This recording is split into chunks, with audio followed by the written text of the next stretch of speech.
Oke, sudah muncul? Sudah, Pak. Baik, kita akan masuk ke pertemuan perdana sekaligus pertemuan kedua. Nah, kenapa kedua? Karena ini minggu kedua pertemuannya baru sekali ya. Di mata kuliah Sistem Operasi, penyaji saya Dedi Kiswanto, Skom Mkom, MTCRE, dan lain-lain sebenarnya di Ilmu Komputer Universitas Negeri Medan. Pertemuan satu yakni kita akan pengenalan atau introduction. Oke, nama saya Dedi Kiswanto, Skom Mkom. Saya S1 dari IPB, S2 di IPB, D3 dulu pernah di USU. Jadi saya juga orang Medan, orang Sumatera. Tapi saya 11 tahun di Bogor, kemudian kerja di Jakarta, IT konsultan di Garda Cakrawala Koneksi. Kemudian saya juga, oke itu dokumen lama ya. Saya dosen ilmu komputer di Unimed saat ini dan baru pindah ke Unimed juga. Bukan pindah ya, diterima di Unimed tanggal 1 Mei 2022. Jadi saya di Unimed sekitar baru 4 bulan dan Anda ini adalah mahasiswa saya di semester yang perdana saya jalani di Unimed seperti itu. Oke. Bidang saya di sehari-hari itu berkaitan dengan seperti judulnya IT konsultan. Saya fokus di networking, routing switching, firewall. Sekarang sedang lanjut ke sistem keamanan cyber security. Kemudian juga ada di data science. Itu bidang saya. Saya dulu programmer Android di tahun 2012, tapi akhirnya 2014 saya memutuskan untuk pindah haluan karena memang tekanan yang cukup besar buat programmer itu seperti kerja rodi gitu ya. Saya dulu pernah jadi programmer PHP Android gitu ya, pakai Java dulu, NetBeans service ya. Nah, waktu itu saya merasakan jadi programmer itu cukup banyak tekanannya, maka saya memutuskan mengambil networking dan mengambil sertifikasi di Cisco, CCNA, kemudian Mikrotik, MTCNA, MTCRE, MTCWE. Jadi hampir semua sertifikasi di Mikrotik saya sudah pernah ambil. Saya juga sebagai akademi trainer, jadi bisa mensertifikasi profesi internasional untuk vendor Mikrotik. Yaitu karena saya sebagai IT konsultan di Jakarta selama kurang lebih 8 tahun. Nah, kemudian itu tentang saya tinggal di Medan, di daerah Laudendang. Saya punya 1 istri, 2 orang anak gitu. Kemudian saya juga dari Labuhan Batu, tepatnya dari Rantau Prapat. Oke, kita akan bicara tentang mata kuliah kita. Jadi kalau kita bicara outline, ini saya mengambil dari outline-nya RPS-nya Unimed.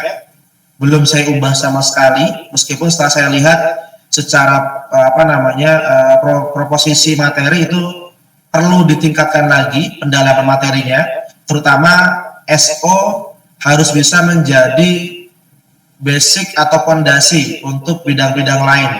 Misalnya adalah fondasi di jaringan komputer, Jarkom, dan yang kedua adalah di cloud computing. Karena cloud computing ini kan satu bidang yang saat ini sangat booming, dan memang basic pertamanya adalah bicara OS gitu ya, operating system. Maka kalau saya lihat di beberapa waktu lalu RPS-nya kita itu perlu sekali diubah, tanda kutip dimodifikasi agar menyesuaikan dengan kebutuhan di industri.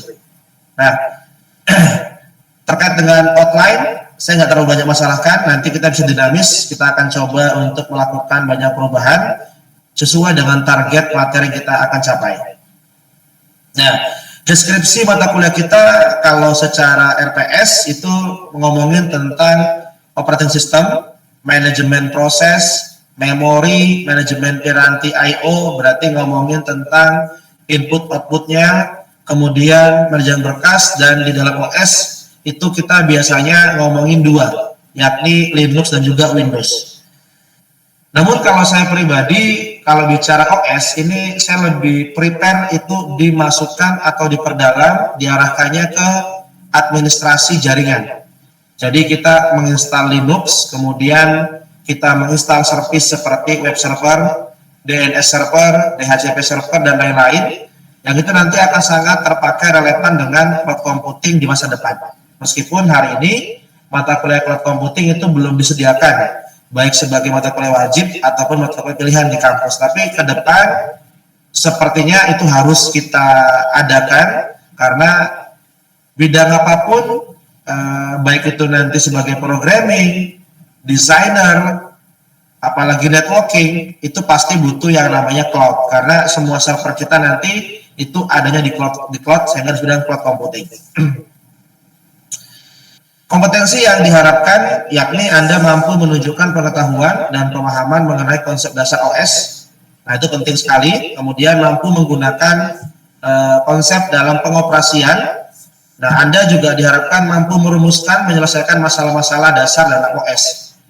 Nah, kemudian kita itu diharapkan mampu membuat program-program sel sederhana. Jadi, poin nomor 3 dan nomor 4 ini penting. Nah, yang nomor 3 itu adalah menyelesaikan masalah-masalah yang terkait dengan sistem operasi. Kita hari ini sebenarnya sebagai anak komputer itu terlalu berat bebannya. Gimana maksudnya Pak Dedi? Gini nih. Kadang-kadang saya sampai sekarang masih menemukan ya. Nah, kemarin malam, saya punya tetangga saya itu kebenaran tetangga saya ini kepala sekolah TK anak saya sekolah. Nah, mungkin dia baca profil saya. Profilnya adalah dosen ilmu komputer. Nah, kemudian kemarin itu istri saya di WA sama dia. Bu, bisa nggak tanya ke Bapak perbaiki laptop saya? Kenapa Bu? Kata orang rumah saya. Ini soalnya Pak, WA-nya nggak bisa connect ke laptop katanya. Jadi WA handphone dia nggak bisa connect ke laptop. Terus saya ngomong gini ke istri. Sebentar. Ayah itu dosen ilmu komputer yang bidangnya adalah cyber security, bukan jadi IT support yang ngurusin WA ke handphone. Ya nggak tahu ya. Nah, itu contoh. Jadi hari ini kita sebagai orang IT itu terlalu banyak bebannya. Bahkan kalau ini fakta di lapangan. Karena saya lama di industri. IT support orang komputer itu harus Superman. Begitu masuk kantor orang komputer ya. IT support ya iya, AC mati perbaiki, waduh gitu kan. Kemudian kalau misalnya komputer rusak perbaiki, yang paling parah handphone rusak perbaiki. Bang, handphonenya error bang, bisa perbaiki. Saya ngomong gini, gila aja lo, gua tuh orang IT bagian cyber security bro, bukan orang teknisi handphone atau teknisi komputer. Itu beda, ya enggak lah, yang penting ada komputernya, ada listriknya, berarti lo bisa. Nah itu statement yang saya dapatkan dulu kalau di kantor. Yang paling menyedihkan adalah IT support itu harus jadi Superman, tapi masalahnya gajinya paling kecil kalau dibandingkan dengan profesi lain di bidang IT. Saya ulangi ya, profesi lain di bidang IT itulah menyedihkannya menjadi IT support, tapi ya masih mending lah kerja gitu kan. Makanya kalau kita punya kompetensi, usahakan tidak menjadi IT support. IT support itu berarti dia kalau di lab ada kabel putus, perbaiki kabelnya. Berarti bisa ngerimping kabel, setting komputer, konekin wifi, jadi admin Zoom, bisa ngerekam, edit video. Hello, nah saya ngomong gitu ke teman-teman tuh. Gua itu IT konsultan bro, bukan IT support. Nah itu beda kan tuh. Tapi memang masalahnya di masyarakat itu yang mereka tangkap. Orang komputer, semua yang berbau listrik harus bisa. Gitu kan, AC rusak perbaiki, kulkas rusak, pokoknya semua listrik perbaiki gitu ya.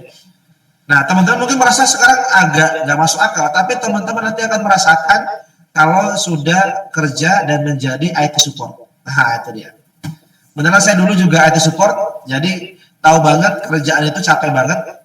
Tapi setelah kita nanti punya kompetensi yang berbeda, bidang yang khusus, kita baru bisa punya nilai tawar.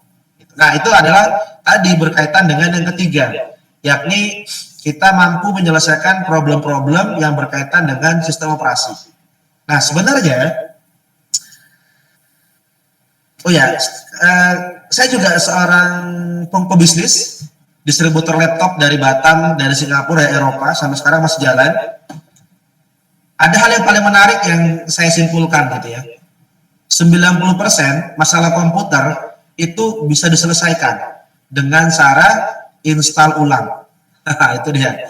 Jadi kita sering nyebut dengan MTCRE, Apa tuh yang dicari? Master Reset Engineer. Jadi semua hal itu di reset gitu ya, kembalikan ke awal. Handphone rusak, back to default. Laptop bermasalah, install ulang. Pokoknya apapun masalahnya install ulang gitu ya. Itu saya pikir saya juga masih bingung kenapa gitu ya. Jadi semua hal yang berkaitan dengan masalah komputer itu bisa selesai dengan install ulang. Kecuali tadi kerusakan hardware, misalnya LCD rusak, jelas nggak bisa kan? Keyboard rusak ya nggak bisa. Tapi misalnya laptopnya lambat atau apa aja lah yang berkaitan dengan OS itu bisa beres dengan cara install ulang. Nah, kalau teman-teman sebenarnya kita perhatikan lebih jauh, ada hal paling menarik dengan yang namanya OS gitu ya. Install ulang itu kita berarti memperbaiki, reset, kembali ke nol gitu. Memulai sesuatu yang baru. Kalau ini kita tarik ke dalam hidup kita, ini sebenarnya sangat mudah gitu. Misal, kita punya masalah, resetlah diri kita kembali ke nol dengan cara apa? Kembali kepada pencipta kita, Tuhan kita masing-masing. Apapun agamanya, kita punya Tuhan. Jadi kalau kita punya masalah, cara paling gampang adalah serahkan semua pada Allah, Tuhan pencipta semesta. Maka kalau itu kita lakukan, kita akan selesai dengan masalah kita. Tapi kalau enggak, apalagi ya menggantungkan pada diri sendiri, atau yang paling menyedihkan bergantung kepada orang lain. Nah itu paling menyedihkan kan? Punya masalah tapi menggantungkan masalah pada orang lain. Nah ini biasanya kita hanya akan mendapatkan kekecewaan. Misal nih mau ujian gitu ya, atau paling gampang lah, ini hal yang saya temukan dulu di Sumatera karena saya juga orang Medan, orang Sumatera. Dulu waktu saya belum keluar Sumatera, saya punya satu statement gini. Di Sumatera itu kalau mau apa-apa, mau kerja, mau ngapa-ngapain, harus ada ordal, orang dalam. Bener ya? Itu dari mulai kecil, kita sudah dicekoki dengan itu.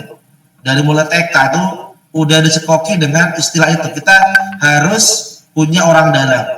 Tapi, begitu kita keluar dari Sumatera, kita akan mendapatkan hal yang sangat berbeda, bahwa yang kita inginkan itu tidak lagi bergantung kepada orang dalam, tapi bergantung kepada diri kita dan juga Sang Pencipta. Jadi kalau saya dulu sebelum keluar dari Sumatera, saya adalah orang yang sangat khawatir dengan masa depan saya. Kalau mau kerja di perusahaan A, harus punya saudara di sana, harus bayar, harus sekian rupiah. Begitu saya ke Jawa, saya menemukan sesuatu yang berbeda, bahwa kompetensi dan ibadah itu, harapan pada Tuhan itu yang paling utama.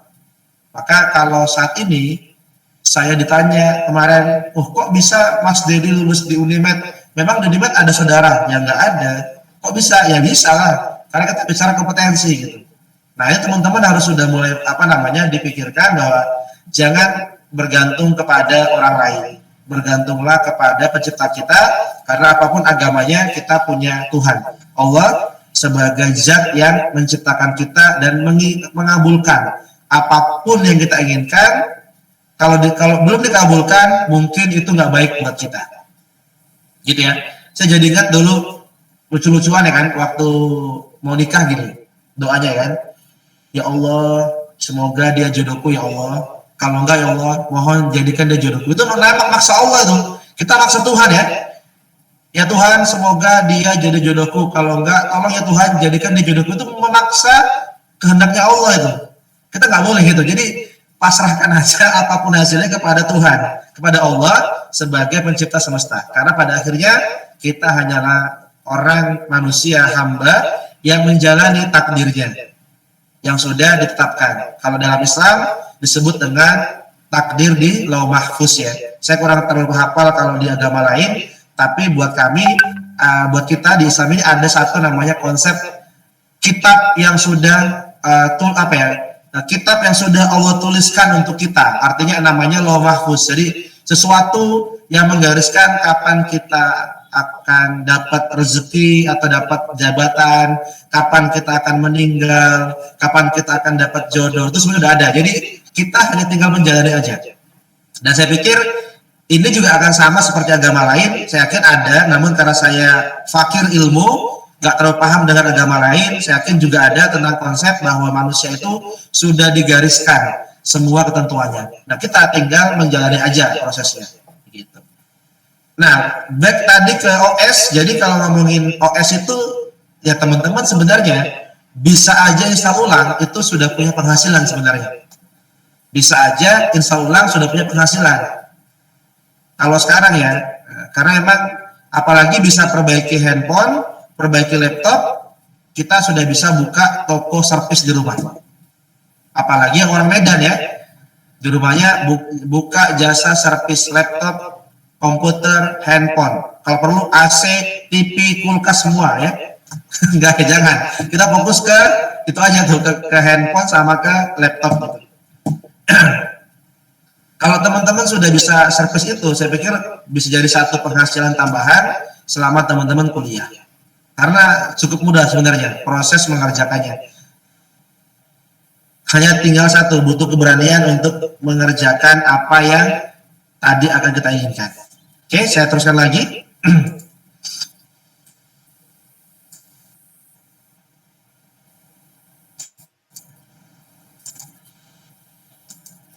Oke, jadi itu dia. Yang poin ketiga terkait dengan sistem operasi diselesaikan hanya dengan cara install ulang atau reset engineer. Itu dia. Yang keempat, oke, ini buat program-program shell nanti di akhir ya, kita akan coba nanti buat program shell. Kalau nanti kita pakai berapa bahasa pemrograman mesin, maka teman-teman saya harapkan sudah nanti pakai laptopnya masing-masing. Oke, untuk materi tadi dinamis, saya nggak terlalu patokan kemari, saya akan sesuaikan dengan kebutuhan di industri, terutama nanti ke arahnya ke cloud computing. Buku kita pegangan itu ada 3, ada bukunya Tannenbaum, ini saya sering bilang adalah bapaknya OS ya, karena dia sangat banyak bukunya, dari mulai chapter 1 atau book 1 sampai sekarang itu ada buku ke-7 kalau salah ya, dari Tannenbaum. Kemudian Silberhets dan W. Stalling. Nah, ini buku-buku pegangan yang teman-teman bisa baca kalau nanti membutuhkan. Tapi saya yakin 99% sepertinya ada yang download, tapi kayaknya untuk baca malas karena bahasa Inggris. Mungkin ya, tapi saya nggak tahu teman-teman di Unimed. Oke, kita akan coba review sistem komputer. Nah, kalau kita lihat di gambar yang saya tampilkan, ini adalah gambaran dari sistem komputer. Di mana kita bisa lihat di sini ada yang namanya manusia, ya, ini manusianya. Oke. Manusia itu dalam bahasa lain sering disebut dengan nama brainware, ya, brainware gitu. Nah, terus kemudian ini ada laptopnya. Laptop yang kelihatan ini berarti ada speaker gitu ya. Ini ada speaker, ini ada LCD, ini ada keyboard dan body. Nah, ini biasa disebut dengan namanya adalah apa? Perangkat keras gitu, atau dalam bahasa kerennya adalah hardware. Nah, gitu ya. Ini adalah sistem komputer. Nah, yang ketiga, ini adalah perangkat lunak. Nah, perangkat lunak ini macam-macam nih. Ini gambar apa nih? Logo apa nih? Windows, Pak. Windows. Oke, ini Excel, Pak. Excel, Office ya. Ini PowerPoint. Ini apa nih? HTML, Pak. HTML5 ya. Sip. Ini Photoshop dan lain-lain. Ini sebut dengan software atau perangkat lunak. Jadi ada 3 bagian ya, ini perangkat lunak atau software. Jadi kita kalau bicara sistem komputer, ya saya ulangi lagi, sistem komputer itu ada 3, brainware, hardware, dan software. Ini sudah teman-teman pelajari harusnya, paling tidak di mata kuliah Applikom, kalau dapat ya di semester awal, aplikasi komputer, kita sudah mengenal 3 bagian, hardware, brainware, dan software. Sekarang kita bicara yang namanya sistem operasi. Nah, OS itu kira-kira kemana masuknya? Ke hardware, brainware, atau software? Gimana kira-kira? Software. Software. Oke, masuk ke software. Terus kalau dia masuk ke software, ini kan OS, operating system yang menjalankan ini. Bedanya apa antara ini dengan aplikasi-aplikasi lain? Apa bedanya? Ada yang bisa jelaskan? Apa bedanya antara yang sedang saya tunjukin ini, yang disebut dengan operating system, dengan ini, dan lain-lain? Apa bedanya? Gimana? Ayo. Kan kita sedang ngomongin mata kuliah operating system atau sistem operasi. Dan dia dikelompokin ke dalam software. Kenapa dia sebut software atau aplikasi? Padahal dia bukan aplikasi kan? Gimana kira-kira menjelaskannya? Pak, izin menjawab Pak. Oke, silakan. Kalau menurut saya Pak, kalau sistem operasi yang apa Pak, yang Windows itu kayak proses antara muka gitu Pak, antara pengguna gitu. Softwarenya dengan hardwarenya Pak. Sedangkan kalau softwarenya itu, kalau software yang kayak misalnya Excel itu cuma program tertentu yang dijalankan Pak. Sip. Thank you Apandi untuk jawabannya. Saya tambahkan sedikit ya. Jadi kalau kita bicara, pernah nggak Anda kepikiran gimana buat OS? Atau pernah nggak terpikir pengen dong buat OS misalnya OS Pawas Apandi gitu ya? Jadi OS yang dibuat oleh Pawas dan Apandi. Kepikir nggak gimana cara ngebuatnya? Atau nggak pernah terpikir? Dalam pakai yang ada aja gitu ya? Jadi teman-teman, sistem operasi itu sama seperti aplikasi-aplikasi yang by the way, sekarang semester 3. 2 semester kemarin ada nggak buat aplikasi yang sudah berhasil? Atau kemarin selama setahun masih belajar matematika aja? Gimana kemarin? Selama setahun belakang sudah ada buat aplikasi, misalnya buat web atau aplikasi yang sederhana, atau masih belajarnya integral, matematika diskrit? Nah, gimana tuh? Ada nggak? Mata kuliah pemrograman ada kemarin? Izin menjawab Pak. Oke, silakan Bray. Kalau berdasarkan yang kami pelajarin 2 semester terakhir, kemarin itu semester 2 ada belajar ini Pak, pemrograman berbasis objek. Nah itu disuruh buat aplikasi SPK, tapi dia masih berbasis CLI Pak, kayak cuma dari komen lain gitu. Oke, belum sampai aplikasi berbasis ini ya, apa namanya, desktop ya? Kemarin disuruh kembangan Pak, tapi belum. Berarti belum punya pengalaman buat aplikasi yang berbasis GUI ya? Atau interface-nya ada gitu, kelihatan bagus gitu. Belum ada ya? Nah teman-teman, jadi sebenarnya sistem operasi itu sama seperti aplikasi yang teman-teman tadi kata Bray kembangkan pakai CLI. Itu sama aja, bedanya adalah kalau OS itu khusus memang diciptakan untuk tadi sebagai antarmuka yang menjalankan aplikasi lain. Jadi OS, operating system, ini adalah aplikasi yang digunakan untuk menjalankan aplikasi lain. Aplikasi yang digunakan untuk menjalankan aplikasi lain. Karena tanpa OS, aplikasi lain tidak bisa berjalan. Ada nggak aplikasi yang bisa diinstal tanpa OS? Langsung ke hardware bisa nggak? Misalnya Office langsung diinstal ke memori bisa nggak? Atau langsung ke hardware bisa? Nggak bisa. Dia harus gini. Ini gambarannya ya. Nah, gambarannya ini saya sedang review sebenarnya. Review materi kita. Mana nih?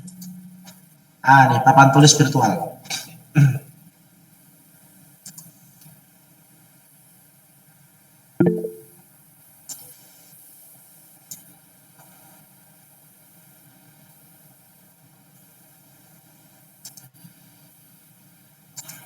Oke, saya share dulu.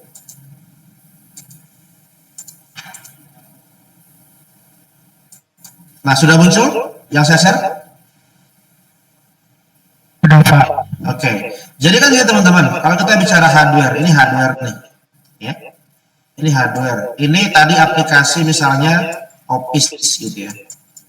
Atau ini aja deh Zoom ya. Kita sekarang pakai Zoom. Nah, ini hardware-nya nih. Ini adalah gabungan dari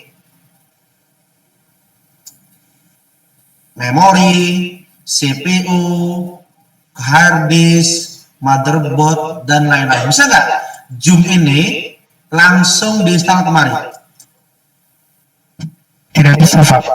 Nggak bisa kan? Karena emang Zoom itu bukan aplikasi level hardware. Dia itu harus diinstal. Jadi di antara mereka harus ada nanti programmer yang itu ngebuat aplikasi tambahan.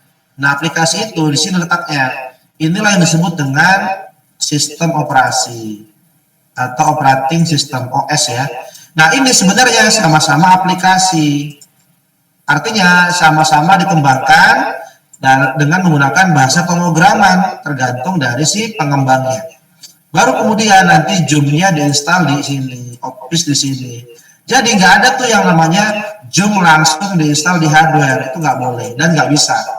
Kecuali Zoom itu punya OS juga, jadi dia bukan hanya memproduksi aplikasi, tapi juga dia memproduksi sistem operasi, itu bisa. Nah ini itu adanya di aplikasi namanya VMware. Pernah nggak teman-teman belajar VMware? VMware gitu. Ada nggak yang udah pernah belajar? Belum, Pak. Belum pernah? Belum pernah, Pak. Oke, jadi VMware ini adalah salah satu aplikasi lah, software yang itu bisa menjadi level OS. Dia juga bisa menjadi level aplikasi biasa. Nah, ini nanti dipakai banyak untuk cloud computing, ngomongin virtualisasi atau server PPS. Ya, server PPS itu nanti kebanyakan dibangun menggunakan teknologi VMware. Gitu. Nah, VMware ini tersertifikasi, sangat mahal biayanya. Kalau saya dulu tidak salah tahun 2016-17 untuk training selama 3 hari itu kita harus bayar 7-9 juta. Itu trainingnya aja ya. Tapi kemudian nanti kita belum sertifikasinya. Kok mahal-mahal gitu Pak? Ya karena mahal maka kita dibayar mahal. Nah biasanya nanti akan ada pekerjaan-pekerjaan yang mensyaratkan kita bisa melakukan virtualisasi. Nah sekarang coba kita cek ya. Ini sekaligus teman-teman harus mulai aware tentang kira-kira nanti ke depan kita mau kerja di bidang apa gitu. Ya. Saya coba cari dulu lowongan kerja virtualisasi VMware.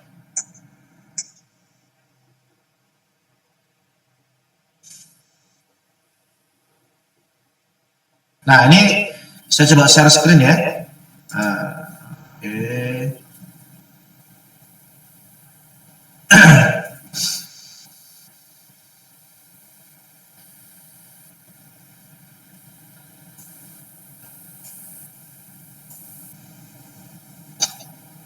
Lowongan kerja VMware. Nah, teman-teman itu bisa lihat di sini nih. Ini Senior Strategic Account Manager VMware, VMware Engineer. Nah, ini NTT ya.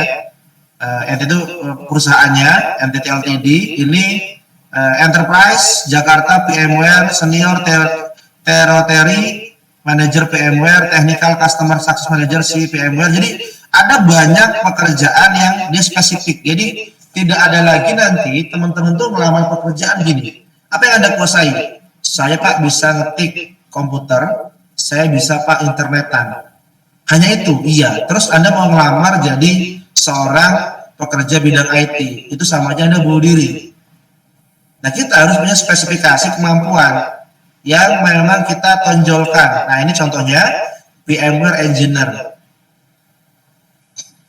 Nah, apa yang harus dikuasai? Nih, instalasi konfigurasi VMware product SKI ya, SKI, PC Center dan lain-lain, troubleshooting or relate VMware product dan kawan-kawan. Ini banyak sekali. Ini biasanya kalau ngomongin rate salary cukup besar. Ini kalau VMware itu standarnya di atas 10 jutaan untuk engineer VMware. Jadi teman-teman itu kalau mau punya satu bidang keahlian, silakan dipilih aja satu vendor yang memang itu punya nama. Tergantung bidangnya. Kalau tadi kita ngomongin Cisco, Mikrotik itu bidangnya networking dan cloud cyber security-nya. Kalau ngomongin VMware ini ngomongin virtualisasinya, teknologi yang mengebangun cloud computing, gitu. Ini panjang lah, kita akan ketemu lagi di mata kuliah lain, saya akan jelaskan lagi ya gitu. Oke, saya off-kan dulu, saya terusin lagi. Jadi kita nanti akan ketemu dengan namanya aplikasi untuk VMware. Tadi dia bisa jadi OS, juga bisa jadi yang namanya aplikasi, gitu. Oke, kita lanjutkan lagi.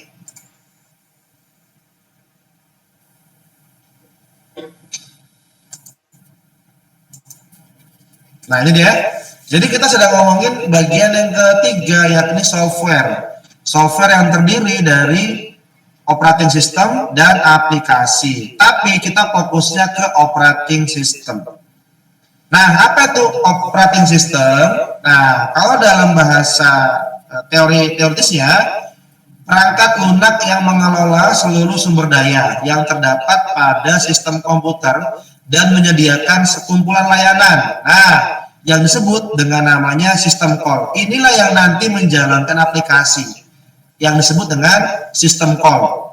Sehingga pemakai nanti, pengguna, itu bisa menggunakan semua sumber daya. Misalnya memakai mouse, memakai keyboard, memakai kamera, itu karena adanya sistem call. Gitu. Nah, coba kita list yang kedua ini ya. Coba sebutkan beberapa sistem operasi yang kamu ketahui. Silakan. Saya izin jawab, Pak. Gimana? Boleh Izin silakan. jawab. Yang pertama ada Windows, Oke. ada Macintosh ya, Pak. Oke, macOS. Oke. Kemudian saya kurang tahu ini udah termasuk atau belum ya, Pak. Kan yang terbaru yang diciptakan oleh Huawei, Harmony OS, Pak. Oke, Harmony OS. Sip, mantap. Harmony OS ya. Ada yang lain? Menambahkan silakan. Tadi siapa namanya? Linux, Pak. Joshua, Pak. Joshua ya. Oke, Joshua. Oke, apa lagi yang lain? Boleh tambahkan? Linux, Android, Linux, iOS. Android. Oke. Ada lagi? Saya, Pak. Oke, tadi siapa nih? Yang kedua? Brian. Yang kedua siapa tadi? Muhammad Wahyu, Pak. Oke, saya nggak, kalau pakai Google Meet, ini kelemahannya. Kalau saya buka dokumen, saya nggak bisa lihat wajah Anda. Beda kalau pakai Google, pakai Zoom Premium, saya masih bisa lihat siapa yang bicara. Oke, silakan. Tadi siapa lagi? Nambahin? Saya, Pak, Bright. Brian, silakan Brian. Kalau nggak salah pernah ada operating system namanya Symbian, Pak. Symbian. Oke, ada lagi yang lain? Aja? Cukup? Nah, oke. Saya close ya. Benar nggak nih breaknya? Salah. Nanti saya perbaikin ya. Kalau salah saya ketik, mohon maaf. Nah, teman-teman, kalau kita bicara OS, itu kita bicara sesuatu yang dari awal komputer diciptakan, itu sudah bersama dengan hardware-nya. Karena tanpa adanya OS, itu tidak akan bisa digunakan komputer. Jadi komputer itu ya seperti barang rongsokan yang tidak ada makna dan fungsinya. Ada Pak fungsinya buat lempar tikus misalnya, bisa ya.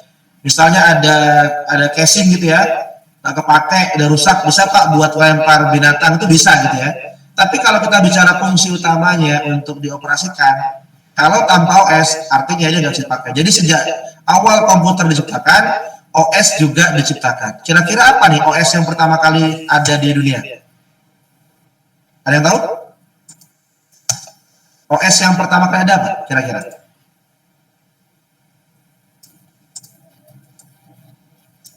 Yuk, ada yang punya jawaban? OS pertama.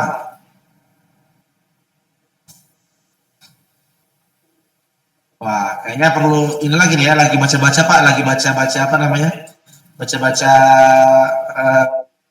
YouTube Pak atau Google gitu ya. Oke. OS kita pertama itu adalah namanya, itu kita sebut dengan DOS. DOS ini adalah cikal bakal nanti menjadi Windows. Tapi kalau bicara nanti sebenarnya OS yang pertama kali atau tapi memang ini agak ini ya, apa namanya, terjadi perbedaan pendapat ya. Itu adalah Unix. Nah, Unix ini adalah nenek moyangnya OS nih ya. Kalau kita mengenal Abraham sebagai nenek moyang semua umat beragama, tapi kalau kita di Islam disebut Ibrahim ya. Kalau mungkin agama disebut Abraham, itu kita kenal sebagai nenek moyang manusia. Nah, kita juga mengenal namanya Unix, yakni nenek moyang OS. Nanti ini melahirkan yang namanya adalah Linux gitu ya. Kemudian Windows, kemudian macOS. Dan Unix, Linux nanti juga ini menghasilkan banyak sekali turunan. Nanti ada yang berbayar, misalnya Red Hat, ya, Sun Solaris. Pernah nggak dengar namanya? Atau baru dengar? Sun Solaris gitu-gitu. Baru dengar Pak. Baru dengar ya. Dan banyak lain, ada Debian, ada Kali Linux. Pernah dengar yang ini? Kali? Linux pernah Pak. Kalau Kali Linux, Kali belum dengar? Pernah Pak. Oh, pernah. Belum ya? Kalau belum pernah dengar berarti Anda bukan hacker. Saya bisa tebak gitu aja ya. Gitu. Ada banyak sekali OS yang diturunkan dari Linux itu sendiri karena emang dia sifatnya nanti yang sangat mudah berkembang. Gitu. Bahkan nanti juga Red Hat itu terpisah lagi nanti. Nanti di bawahnya ada lagi, bisa lupa namanya, yang dia gambar bunglon. Bisa lupa namanya. Saya ulang lagi ya. Jadi ada sebenarnya mungkin puluhan ya, atau bahkan ratusan OS yang kita sendiri nggak sampai nggak tahu namanya. Gitu. Bahkan tadi ada dari Joshua. Harmony OS dari siapa tadi, Huawei gitu ya.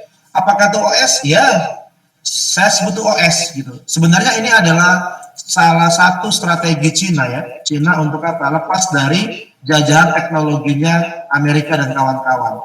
Karena kalau kita bicara OS itu dikuasai oleh dua vendor ya. Windows, Mac, tiga ya.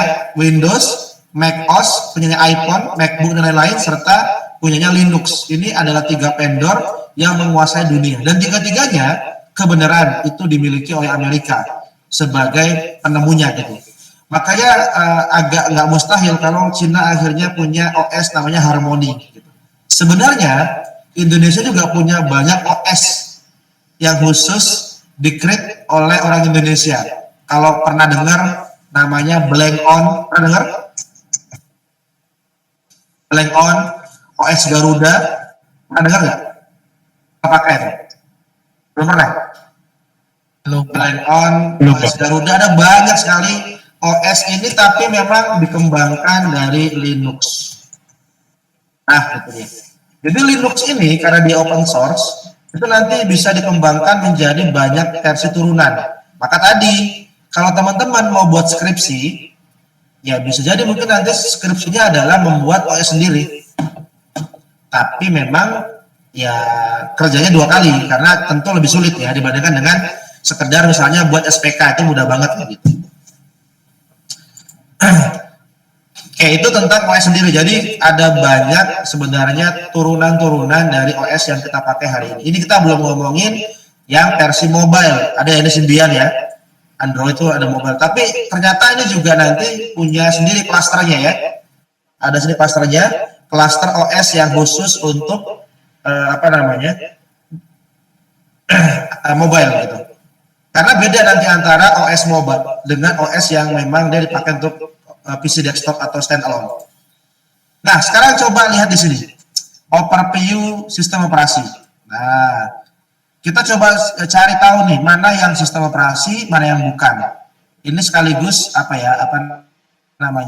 mengasah kemampuan. Kalau Vista, ini apa ini? Sistem operasi, Pak. Oke, ini berarti OS ya.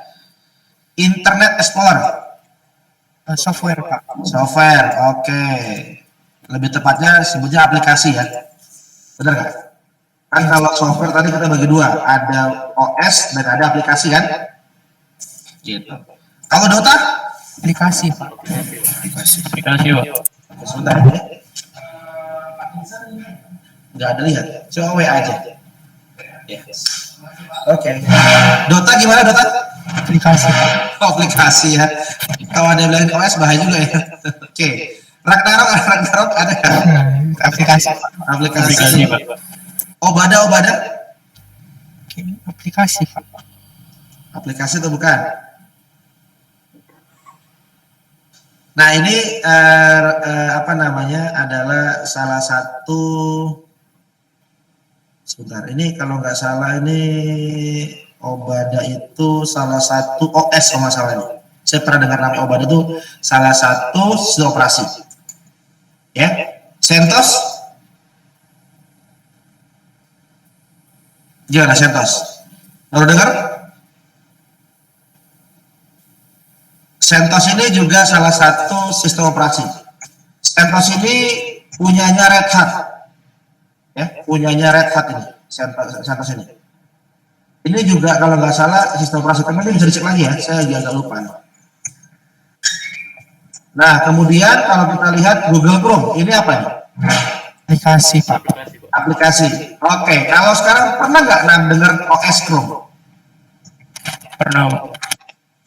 Pernah nggak? Pernah pakai nggak? Belum pernah, Pak. Jadi Anda jangan bingung kalau saat ini tuh perusahaan besar dunia itu mengembangkan bukan sekedar menjadi berlomba-lomba menciptakan laptop-laptop yang semakin lama semakin kecil kebutuhan hardware-nya.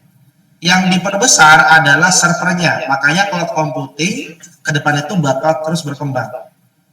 Jadi ke depan itu kita mungkin nggak butuh lagi RAM misalnya 30 GB, nggak butuh, cukup misalnya 4 GB. Bahkan harddisknya nggak butuh 100 GB, cukup misalnya 32 atau 64 GB.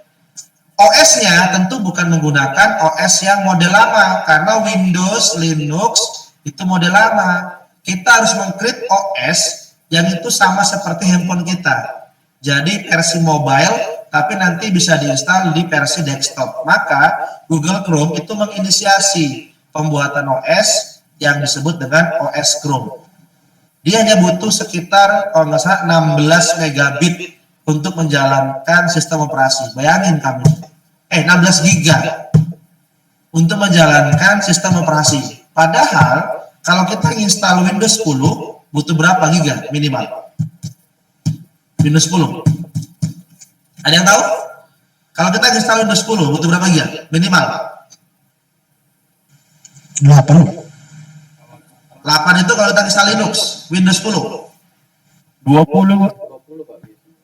20 itu kalau nggak salah untuk ya bisa 20, tapi kamu dipastikan OS-nya akan lambat atau lemot.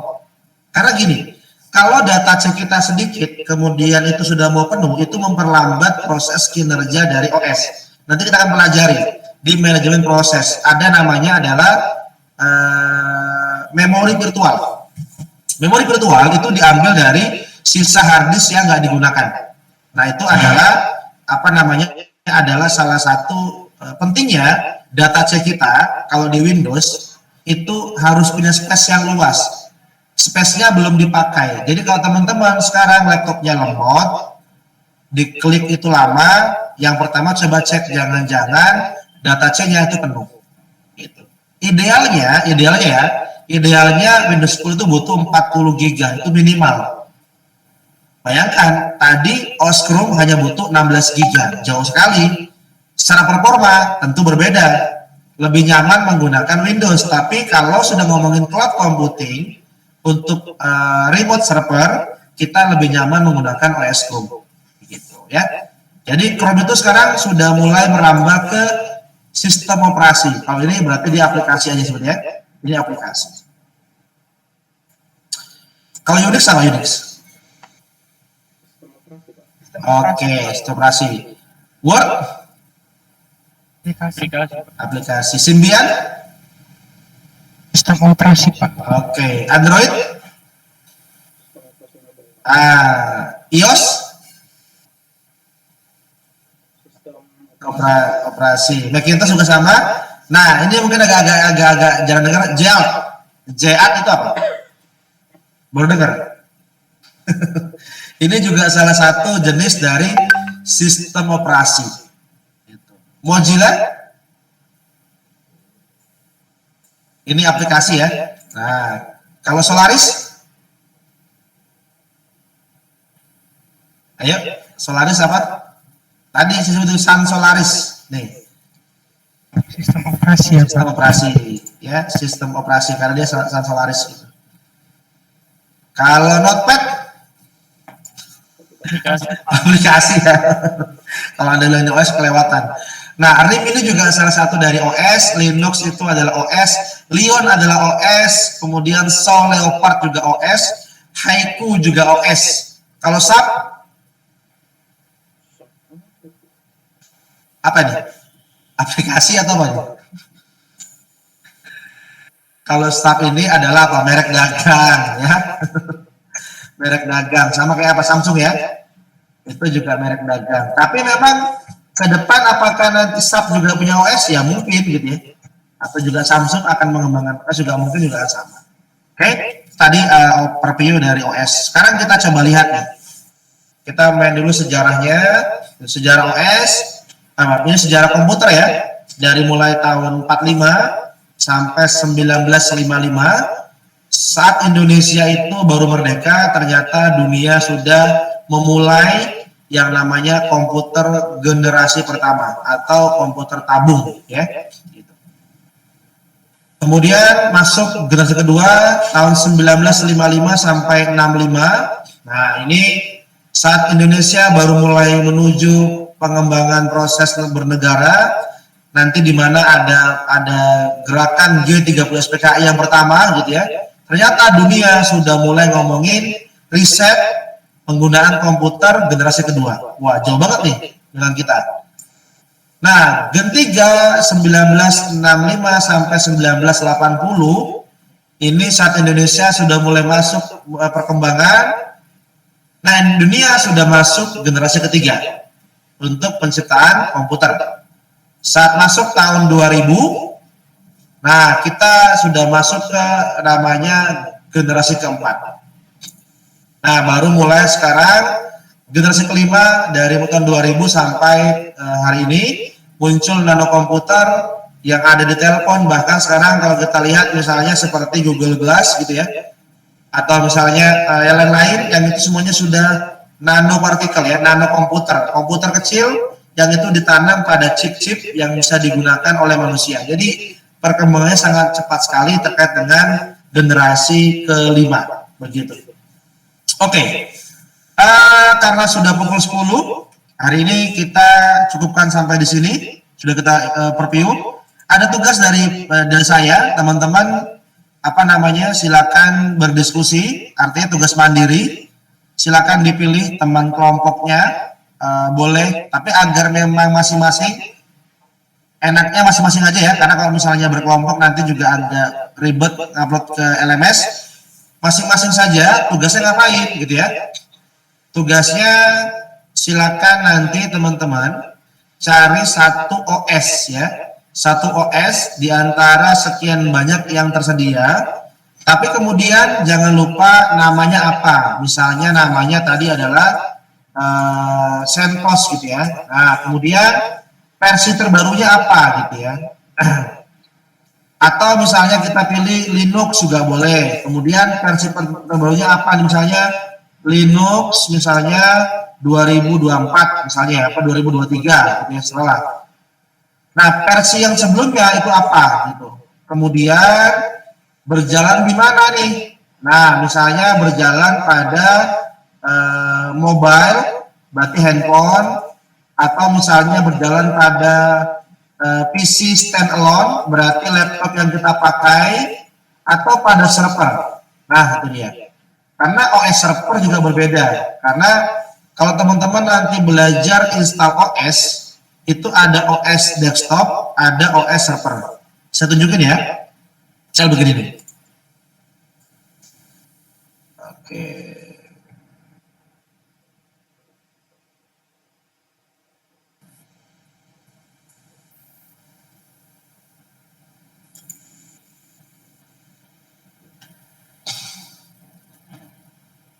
Saya share lagi.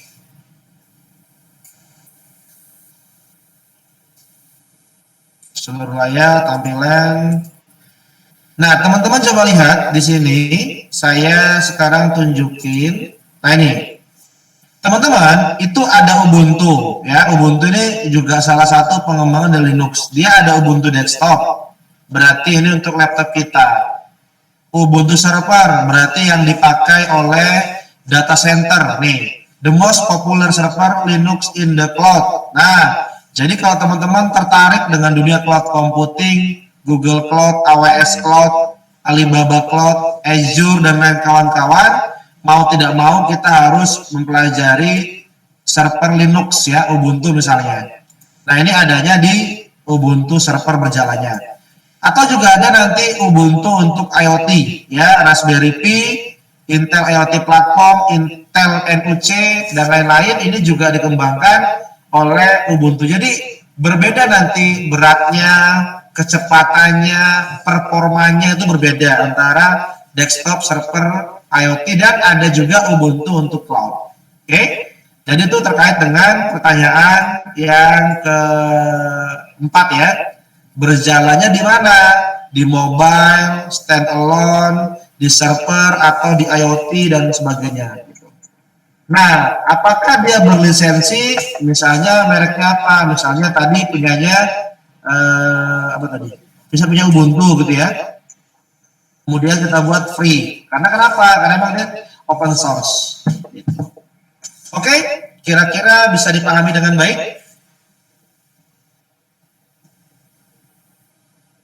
Diusahakan bisa ya, diusahakan tidak sama dengan yang temannya, diusahakan cari yang unik atau yang berbeda, bisa dibaca dulu karena ada banyak keluarga OS, tadi ada Sun Solaris, ada Red Hat gitu ya. Nanti teman-teman tuh Red Hat juga punya banyak nanti pecahannya lagi.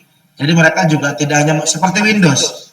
Dia menciptakan Windows XP2, kemudian Windows Vista, 7, Windows 8, Windows 10, Windows 11 yang terbaru. Ada yang sudah pakai Windows 11? Ada ya? Ada Pak. Nah, Windows 11 itu kan adalah pengembangan dari Windows 10. Secara performa ya sebenarnya nggak jauh-jauh beda lah ya, tapi memang secara pengalaman penggunaan tentu berbeda. Kalau saya kebetulan belum pakai Windows 10 karena laptop saya masih RAM-nya 8. Meskipun di syaratnya mereka minimal 4 bisa, tapi buat saya hitung-hitung saya lebih prefer pakai Windows 10 karena aplikasi yang saya gunakan masih seperti Windows 10. Kebenaran lebih bagus performanya di Windows 10 dibandingkan dengan Windows 11. Tapi kalau memang udah pakai ya nggak apa-apa. Apalagi yang baru-baru ya, dimana misalnya RAM-nya sudah mencukupi atau misalnya sudah pakai SSD, itu lebih aman, memang nyaman, aman menggunakan Windows 11. Oke, apakah ada yang mau ditanyakan dari teman-teman? Pak, izin saya ingin bertanya Pak. Boleh, silakan. Untuk tugasnya ini dibuat di mana ya Pak? Dan dikirim kemana Pak? Nah, agar tidak terjadi plagiat, saya nggak izinkan diketik, wajib ditulis tangan saja. Ya, habis tulis tangan, nanti tugasnya dipoto, kemudian dimasukkan ke dalam LMS yang nanti saya akan buatkan link uploadnya di LMS kita, learning.mipa.unimed.ac.id. Tempat tadi di mana teman-teman melakukan absen juga akan saya buatkan link untuk uploadnya. Begitu. Ada lagi? Pak, hanya itu saja sih Pak. Terima kasih Pak. Oke, silakan kalau ada pertanyaan lagi, silakan. Boleh apa aja terkait dengan kuliah kita atau hal-hal lain yang masih berkaitan dengan ilmu komputer. Tidak harus OS ya. Gitu. Pak, izin bertanya Pak. Yes, silakan. Ada kemungkinan nggak Pak kalau satu device itu menjalankan 2 OS? Oke. Tadi siapa yang nanya ini? Lupa saya. Afid Al-Ghazali Pak. Oke, Apik. Apakah memungkinkan satu device menjalankan 2 OS atau lebih gitu ya? Itu sangat memungkinkan, Afik. Kita sering dulu nyebut sebagai dual booting gitu ya. Dual booting itu berarti kita menjalankan waktu kita pertama kali menyalakan komputer, itu kita nanti akan dapat pilihan. Apakah mau pilih misalnya Windows atau pilih Linux gitu. Itu bisa. Kalau dulu, kalau sekarang ini sudah nggak tren. Sudah nggak zaman pakai dual boot. Kenapa? Karena ini sebenarnya membebani hardware cukup berat. Dan kalau kita salah menginstal, itu datanya akan tercampur dan resikonya hilang pakai dual boot. Zaman saya dulu kuliah 2008 2009 ya, ini menjadi salah satu hal yang paling keren. Dulu kita keren banget ya, saya datang kampus pakai laptop dual boot. Wah, itu kayaknya di kampus udah paling pinter saya gitu. Zaman waktu itu gitu ya. Dan waktu itu saya juga masih menikmati jayanya Linux. Jadi dulu kita dari websitenya Linux Ubuntu, kita request ke Belanda, nanti kita akan dikirim paket dari Belanda. Pernah nggak Anda ngerasain? Belum pernah ya? Pernah nggak? Belum, Pak. Sayang sekali ya. Dulu zaman saya kuliah itu lagi booming-boomingnya. Ubuntu itu punya program, jadi mereka akan mengirimkan CD. Jadi itu CD kan, CD OS gitu ya. Itu dikirim sedunia. Nanti ada CD-nya, ada stikernya. Jadi dulu saya sering banget request di webnya mereka, terus saya kirim ke kosan. Wah, itu kita nanti diketok tuh paket dari Belanda gitu. Itu rasanya kita bahagia banget ya.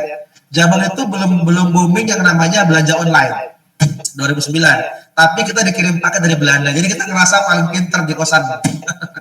Dulu, sekarang udah gak laku ya.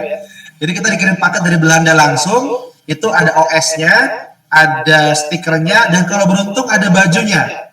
Baju langsung dia Ubuntu dari Belanda, karena di Belanda udah beneran kantor pusat untuk Ubuntu. Nah, waktu itu kita memang ramai menggunakan yang namanya dual boot.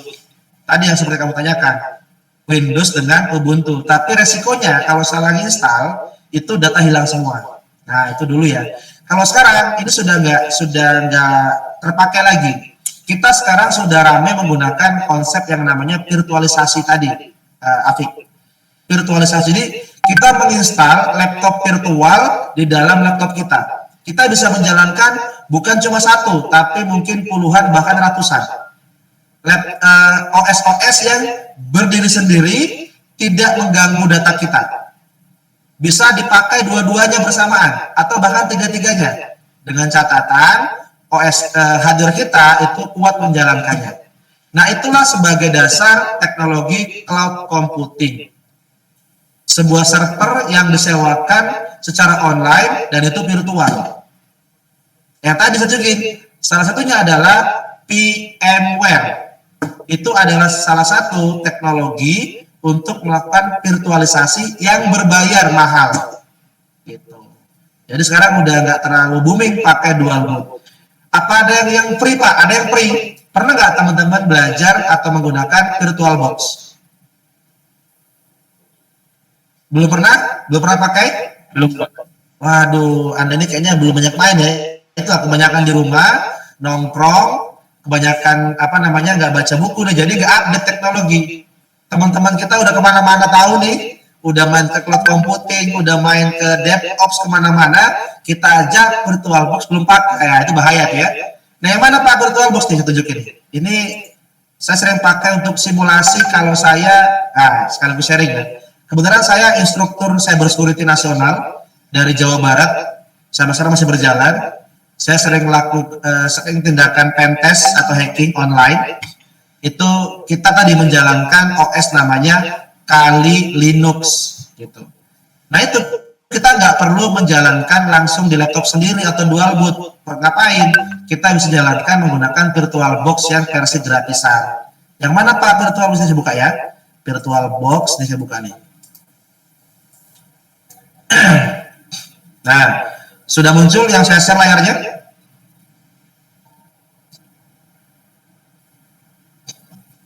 Sudah muncul kan layarnya? Belum? Sudah. Sudah ya? Ini Pak Dedi buka VirtualBox ya. Teman-teman bisa download, ini open source, tinggal klik aja. Nah, itu saya sudah buka VirtualBox nih. Nah, ini adalah contoh aplikasi VirtualBox. Nah, Ini kita bisa buat berapapun server yang kita mau. Ini kebetulan saya punya 2 server. Server A dengan Linux. Misal kita mau install Windows, ya udah tinggal aja nih kita klik file, kemudian apa nih? Setting. Nah. Oke, ini start, kita stop dulu ya. Ini karena dia masih jalan. Stop dulu, mana stopnya? Nah, ini new. Ya udah kita tinggal buat aja aplikasinya. Misalnya kita mau ngapain? Install misalnya Windows 10 gitu ya. Windows 10. Kita tinggal pilih nih. Tipenya Windows, versinya 10, tinggal pilih next. Mau berapa RAM-nya? Nah, RAM di sini itu sangat tergantung dari RAM kita secara fisik. Kebenaran saya pakai 8 GB. Ini mau dikasih berapa? Mau dikasih 2 GB atau 4 GB? Tentu semakin besar semakin bagus, tapi hati-hati karena ini menggunakan memori fisik kita. Kalau lebih besar yang virtual daripada yang fisik, laptop kita nanti akan crash dan bisa error dia. Jadi pastikan tidak mengganggu fisik yang asli yang dipakai oleh Windows 10 yang saya gunakan saat ini di laptop yang sebenarnya. Ini kan virtual nih, kasih aja bisa 2 GB 2048. Udah tinggal dipilih OS-nya apa, kemudian kita mau ngambil apa namanya ISO-nya. Nah, ini hard disk-nya. Ternyata dari si VirtualBox itu kalau kita Windows 10 itu disyaratkan minimal 50 GB kosongnya. Tapi ini nanti akan mengambil dari data C saya. Data C-nya itu tinggal berapa di sini? Data C-nya masih kosong nih. Masih ada 100 GB. Kalau saya ambil 50, nanti akan terpakai terisolasi 50 GB. Gitu. Kalau saya pilih create, nah ini akan muncul nih, tinggal kita konfigurasi.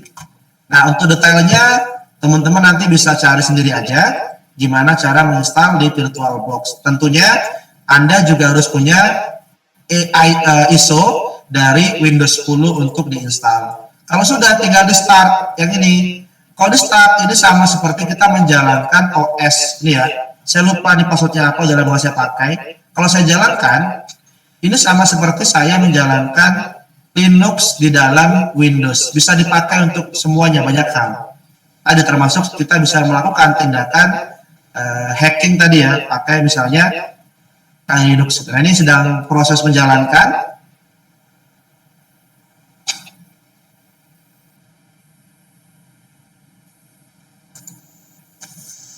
Oke, ini dia saya sedang apa namanya remote server kemarin pakai ini.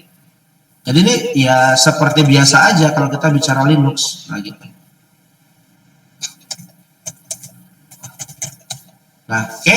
Ini seperti komputer dalam komputer. Dia bisa internetan, dia bisa cek ya, apakah bisa internetan ping google.com.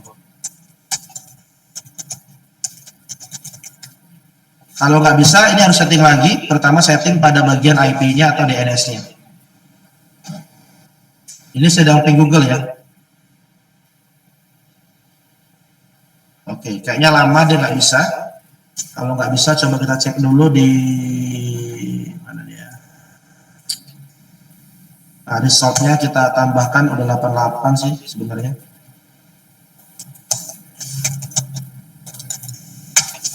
Servernya berapa tadi? Lupa saya. Bentar ya. Saya lupa berapa gateway-nya. Kita cek dulu.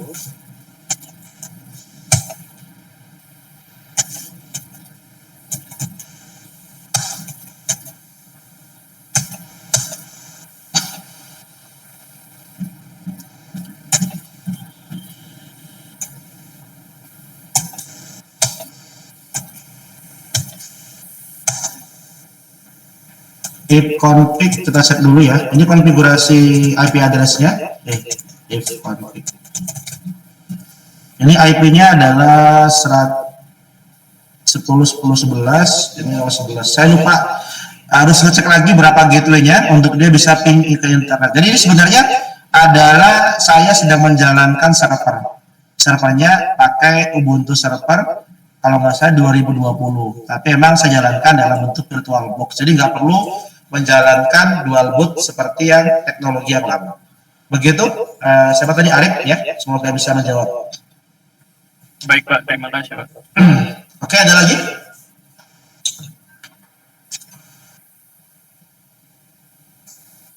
Oke, kayaknya cukup ya, karena sudah nggak pertanyaan lagi. Thank you buat teman-teman yang sudah hadir di sesi pagi hari ini.